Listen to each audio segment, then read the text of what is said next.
আপনার যেটা প্রবলেম আপনি কমপ্লেন করছেন, আপনার কোমরে ব্যথা, চিত হয়ে শুলে পাটা পুরোপুরি উঠে না এবং পায়ে ঝিমঝিম বারবার অবশ হয়। দেখেন আমরা কি পেয়েছি, এটা দেখেন, এই ফাঁকাটা নরমাল, দেখছেন? এটা কোমরের হাড় কিন্তু, আর এটা হইছে কোমর, আর এটা স্যাক্রাম। দেখেন এই জায়গাটাতে একদম ফাঁকা নাই। এখান থেকেই কিন্তু যেটা আমরা বলি সায়াটিকার পেন, সায়াটিক নার্ভটা কিন্তু এখান থেকে বের হয়, যেটা মোটা রগটা এখান থেকে বের হয়ে পায়ের পাতা পর্যন্ত চলে গেছে।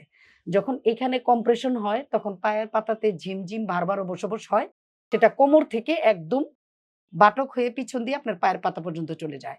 এবং আপনি যদি অনেকক্ষণ বসে থাকেন, দাঁড়ায় থাকেন, হাঁটেন, তখন দেখবেন আপনার কোমর সহ পা লেগে আসতেছে বা বারবারটা বেড়ে যাচ্ছে। তখন আপনার বসে একটু রেস্ট নিলে ভালো লাগে। কিন্তু যদি আপনি ফিজিওথেরাপি বা কারেকশন থেরাপি নেন, এই নার্ভটাকে আমরা ম্যানিপুলেশন করে রিলিজ করে দিলে আপনি পুনরায় আবার আগের মতো চলাফেরা করবেন। আপনার ব্যথাটা ঝিমঝিম বারবার অবশ পুরোপুরি ভালো হয়ে যাবে।